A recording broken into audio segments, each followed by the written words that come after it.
Cool. Gotcha. All right, next up on the mic, this dude, Memory cards. shit, he inspires a lot of us here, man, for real. does. Especially inspired me, too, you know. I look up to him in certain aspects, obviously not physically. But, yeah, give it up for Jorge Mendez, y'all. No.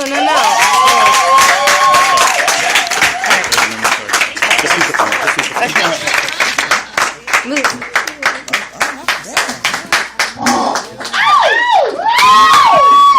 Hi, everybody. My name's George, Hey, George. and I'm a hopeless romantic. I've been attending Loveaholics Anonymous meetings. It's been about 6 months since the last time I was in love. But I've started reattending my meetings because I think I'm about to fall off the bandwagon. Because there's this girl. At least, I think she's a girl. I'm honestly not quite sure she's even human. Because now that I think about it, I don't remember ever seeing her feet touch the ground. There's this cushion of air that exists somewhere between the earth and the soles of her feet. She doesn't walk, she hovers. I'm sure. This girl has sonnets in her smile. Limericks in her laughter, moves quick like haiku with soliloquies in her footsteps. She lives her life in free verse. She is a masterpiece. If I ever knew one, no canvas deserving of her image. I keep her paintings hanging from the insides of my eyelids. This girl has the curves of a handcrafted mandolin, and I'd strum her till she produced the perfect song or cried out the sweetest melody. My God, this girl is a walking wet dream I have while wide awake. This girl is in my thoughts like breathing. Natural, subconscious, continuous. And this girl has no idea that I exist. But she came into my life like a resolution. A welcome change of pace to a familiar outlook. She smelled of fresh starts and adventure.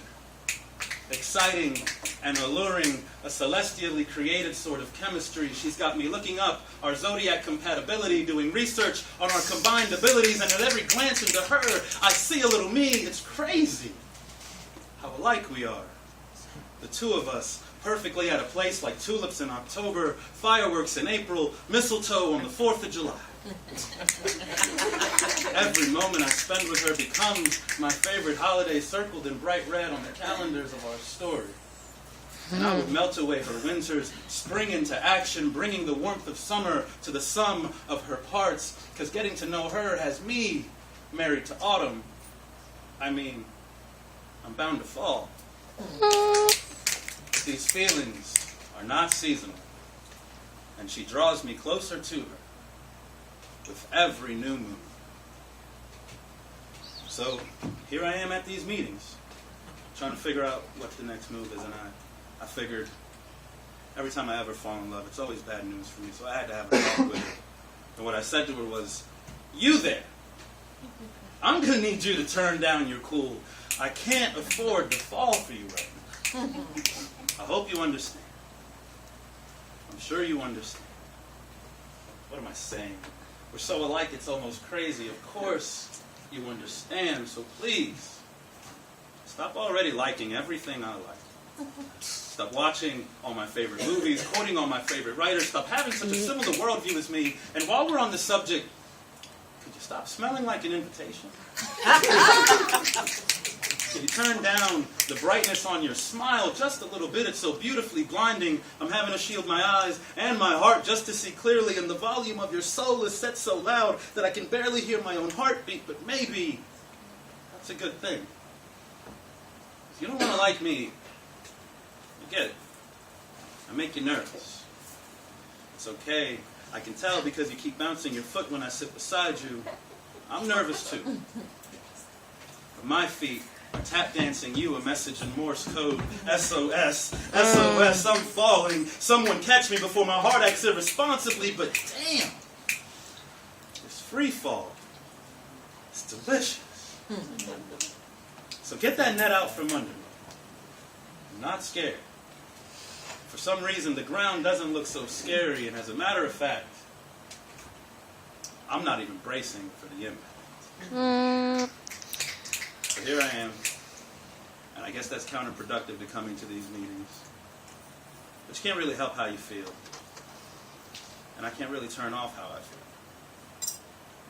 So I guess I figure I might as well just fess up and tell her that I am absolutely, positively, 100% head over heels in like with you.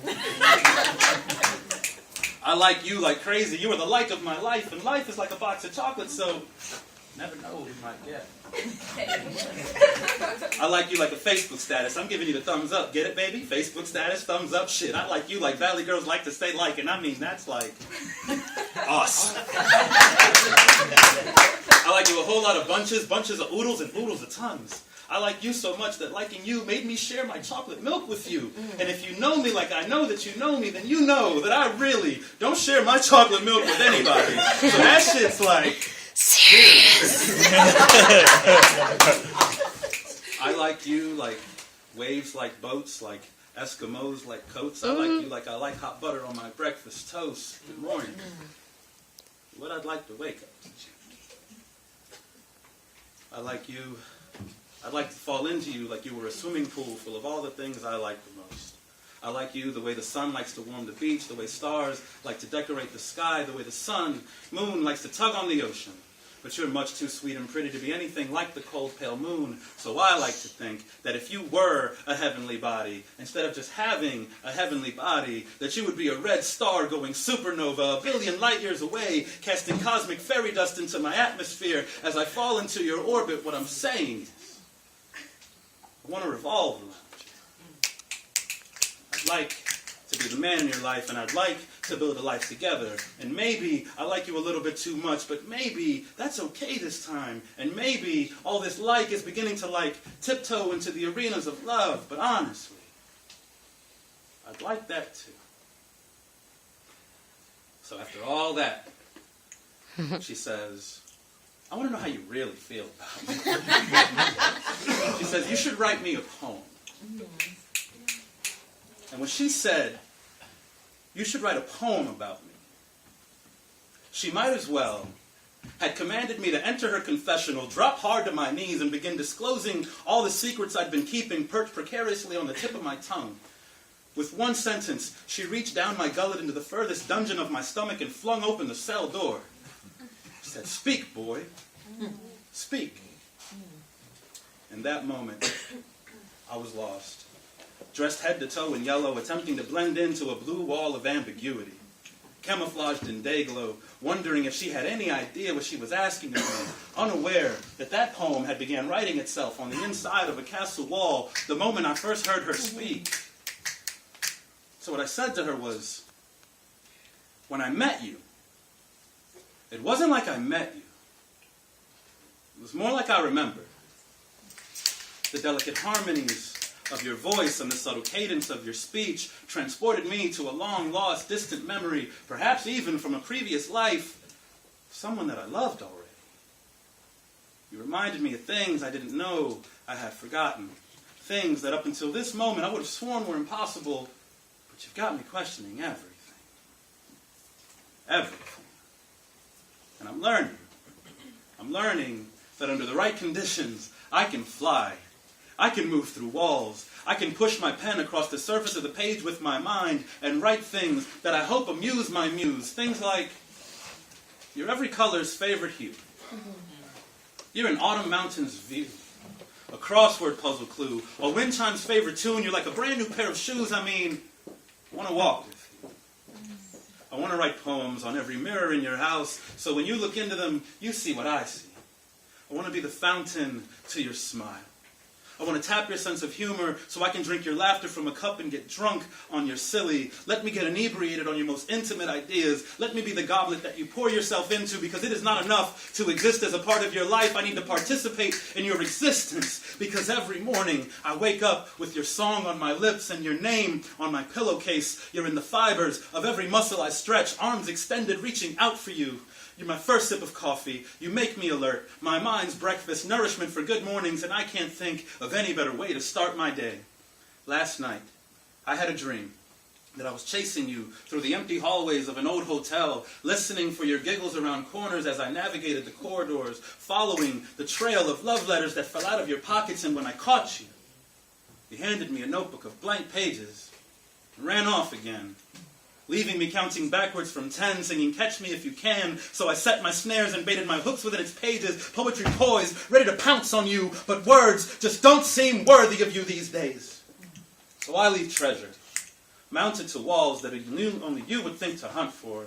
Only you could know their value, verbal trinkets for you to add to your collection, vintage memories we haven't yet created, and somehow the shoebox that we keep them in is already overflowing. It's taking both of us to force the lid down, and even that's barely working. Every phone call is another love note on a napkin. Every message is a ticket stub for a movie we haven't seen. Every spoken word falls perfectly into place, building something we have no definition for, something so beautiful neither of us understand it, but like a flower that blooms in the shade, though the odds are against us, we flourish. Our roots grow stronger, longer, uprooting the cobblestones of the paths we once walked together. Yes, the paths we once walked together. This isn't the first time that I've loved you. Just can't be. I told you. I remember. Vividly.